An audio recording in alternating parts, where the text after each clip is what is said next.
the second thing, another part of Boston Beer Company, which is called Alchemy Science.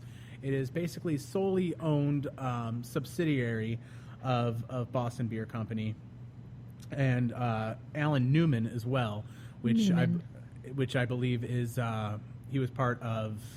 He was one of the originating founders of Magic Hat. Thank you. I was looking for the word there. And so he headed up Alchemy Science. Alchemy Science is funded by Boston Beer Company, and what they do is they run they call it a think tank or an incubator.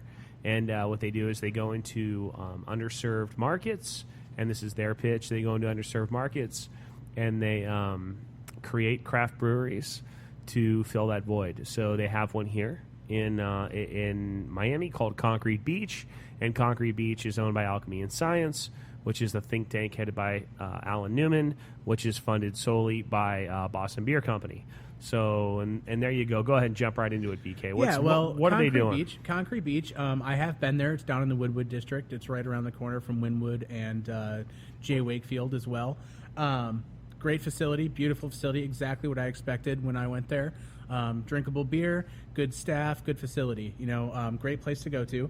But they have actually started to hook up with Carnival Cruise Lines, offering craft. And Carnival Cruises already had craft available on most of their ships regionally, with Cigar City and Alaskan Brewing. Now, just to clarify, is it Concrete Beach or is it Alchemy? Or is it Alchemy Science or Concrete Beach? That's teaming up with this with Carnival Cruise Line. I believe it is Alchemy Science, but the brewer from Concrete Beach has been the one going back and forth with Carnival to help them pick a brewer, because what they're doing is actually they're going to be putting a brewery on their cruise ship.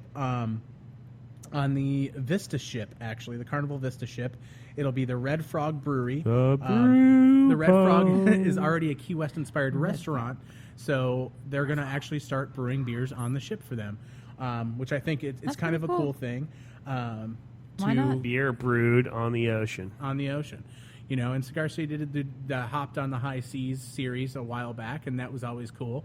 But this time, it's solely these beers brewed on the ocean, so very cool for them. Yeah, so it's the Red Frog Brewery. There's Red Frog beers, and cool thing about Carnival, they've already teamed up. We said with like Cigar City and Maui Brewing Company, but this is just part of it's I don't want to say a trend. I guess it's a trend. I guess it's an evolution, if you will, but.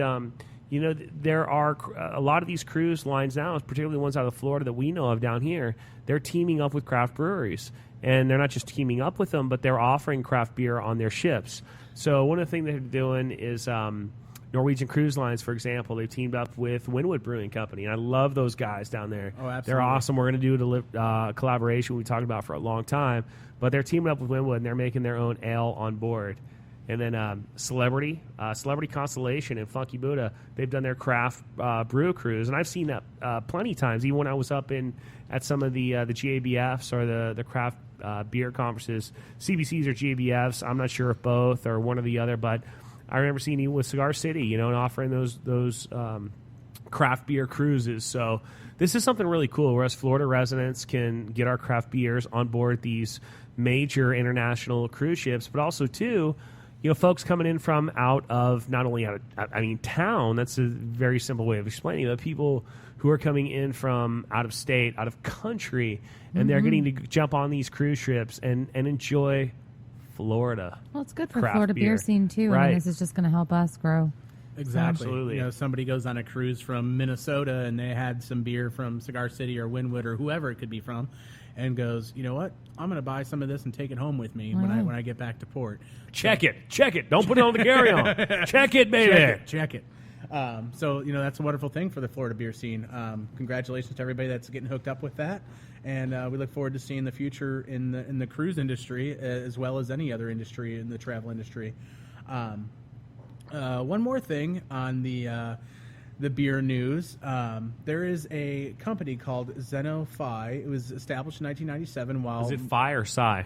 I think it's Psi, actually. So, in 1997, while in high school, Michael Aaron Flicker did this creative consultancy. And basically, he is now teamed up with several Fortune 500 firms, and conducts works in the spirit industry, as well as representing like Heaven Hill Distillery, for instance. But they're dropping their toe into the craft beer scene, or into the beer scene, I should say. And they are looking at research about social media and smartphones and how that is actually changing the market on beer buying at the point of sale, at the place you're buying it. How does that song go? The times they are a-changing? I can't remember it off the top of my head. I have so much music packed into this brain of mine, it's stupid. I got a bunch of useless knowledge packed into mine, but yes. I call it shinfo. It's just What like is it? Shinfo? Shinfo. Shinfo. You know, it's kind of like shit information that you just know. It's always there. It's kind of like one of those random Jeopardy questions that pops up and you have the Yes. answer to, because it's just information that nobody really knows about or cares about, but you just Yes. kind of retain it for some reason. Right. Shinfo. Shinfo. Okay. Shinfo, yes. I learned Shinqui. It sounds something new like a martial art. It does. It in a does. way, I have been studying Shinfo for the last 37 Or years. like soup in a bowl, just they're using shins. Shin- Shinfo. shinfa. Something. Shinfa. Should be I call it faux, okay? It's faux shin. It's faux faux shin. shin. Faux shin. Faux shin. Made in Switzerland. But, you know, most people, when they go to the beer store to buy beer, or wherever you're going to, you're probably going off the suggestion of a friend, or you're choosing beer at the shelf because of the price, the signage, the display, maybe the shelf space, what played a factor back in the day, because you'd see a bunch of it in one area. And the brand's marketing, you know, but now people are really turning to social media and their cell phones and their smartphones to go ahead and be an influence on the younger people when they're choosing their beer and trying a new brand. You know, I know that a study that these guys did to learn about their products, most people are learning about their products online, and it's doubled in importance over the last couple of years. You know, it shows that an astounding 1 out of 2 shoppers use a smartphone at the shelf when shopping for beer. You guys and your shinfo. Hey, you introduced us to this word. I did. I did. I'm sorry. You can actually thank the band Every Time I Die, because they gave that one to me. Oh, great. They All also right, said, okay, BK, you've been talking a lot about this study, but let's just sum it up in a couple sentences. Bottom line is that people, especially you've got the age there. I think it's 25 and under right now, or 35. 35 and under. These people are coming in and they're going into the stores and they're making their decisions when it comes to spirits based off of social media, or based off of web presence, if you will. So 60% of those people are right doing now. But well, I want to throw this in there too. This study does not talk about whether or not it's they didn't carve out craft. They're just talking about spirits in general. So they're lumping it all together. But it's very important for us craft brewers to know we better have a good online presence, and we better have a good web page at the very least. But because that's what this next wave of people are 35 and under. But you know, in 5 years it's 40 and under, and it's going to keep on going on. I mean, this is the next wave. I mean, this is where it's going. It's no longer discounts, BOGOs, what have you. It's going to be people are going, hey, what's this? Let me check it out. Let me scan this item on some sort of app or what have you. If 71% of people already now are using a search engine or their smartphones to find this information on these brands, then it's only going to grow, like you said. You know, the next 5 years, it's going to be 80%. You know, and 5 years later, it could be 100%. We don't know yet because the future hasn't been written yet. But exactly, so you definitely have to make sure that you have a presence in the social media world. Word. Okay, Yeah. look, so check it out. We are going to cut to Bob Sylvester's interview, and it's going to be a seamless, wonderful transition. But the truth is, we botched the first half hour of the show. Thank God Bob's came in perfectly. It was live. And so now we're going to transition over into Bob's interview. And thank you all so much for listening. And now we're going to cut it into Bob's. Well, hopefully Bob will be giving us a call here in just a minute. In fact, he just texted me back. Yes, he should. What about Bob? Yes. What about Bob? Where Bob is? Where you at, Bob? Bob will be calling us in just a second. So hang tight on that, folks. But Yeah. we'll be talking to him. While we're waiting on Bob, one of the things that I'll say is, you know, we're doing this in the Florida Craft Beer Summit that we'll be doing August 31st through September 2nd. What we're doing with that is we're having a lot of industry people come. It's kind of like a craft brewers conference, but specific to, and kind of like it. I'm not going to say it's just like it, but I don't want to compare it, but I'm saying it's similar. But what we're going to have is industry experts giving classes, we'll have panelists sitting. Like, for example, we got a guy from ABC is going to be coming, sitting on a panel, a retailer panel with the head buyer from Kroger's. And I was talking to Joey Redner from Cigar City. I'm like, Joey, I want you to jump in there, and people would love to hear you. Oh, it looks like we got Bob on the phone, but I'm like, Joey, why don't you come on? You really kind of helped to start this thing. And he goes, you got to talk to Bob, man. Bob's one of the guys that started this thing. So sounds like we got Bob on the phone right now. Hey, Bob, you there with us? Yeah, I'm here. Hey, well, good. Welcome to JDub's Unfiltered. We're happy to have you on. Hey, Bob. All right, happy to be here. Awesome, Bob. Hey, thanks so much, man. Really appreciate you coming on. I was just telling a story about how I was talking to our friend Joey Redner at Cigar City about doing something for us at speaking for us at the craft beer summit that we have coming up in August 31st. And I was like, Joe, you kind of helped start this whole thing. And, and he goes, dude, you don't talk to me. He's like, talk to Bob. Bob was one of the guys that really helped start this whole thing. So I was like, dude, absolutely. Unwittingly. Yeah, that's right. But you know what, before we get into the questions, from what I can tell about you, Bob, is there's nothing unoriginal or unauthentic about you. And I think that's one of the most important things, along with quality, which you guys definitely have. You've got that going for you, and it's authentic. So, respect from our end, Bob. But appreciate it. BK, let's get into all right, Bob. Well, first of all, let's talk a little about Saint Somewhere and how you got into brewing and why you started Saint Somewhere. What really got you into brewing?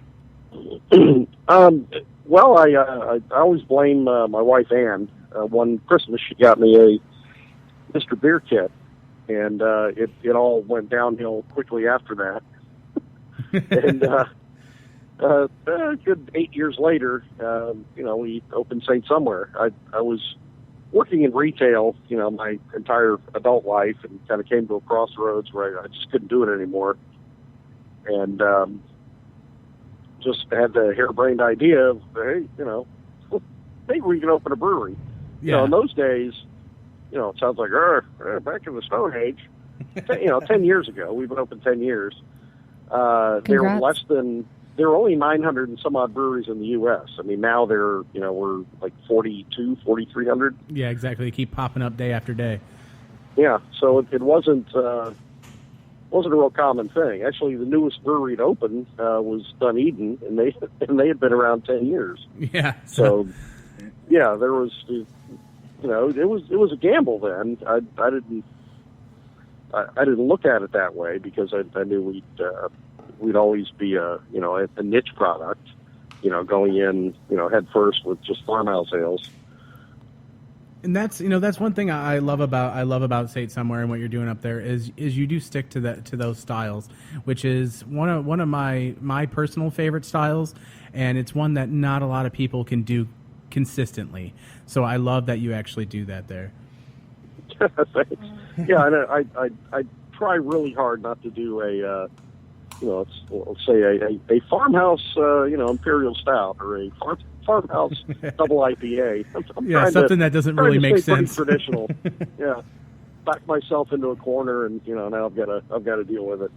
Well, now that you've been around, in the state of Florida here for 10 years, and you've been brewing for a long time, and your company's definitely established. I know you do distribute.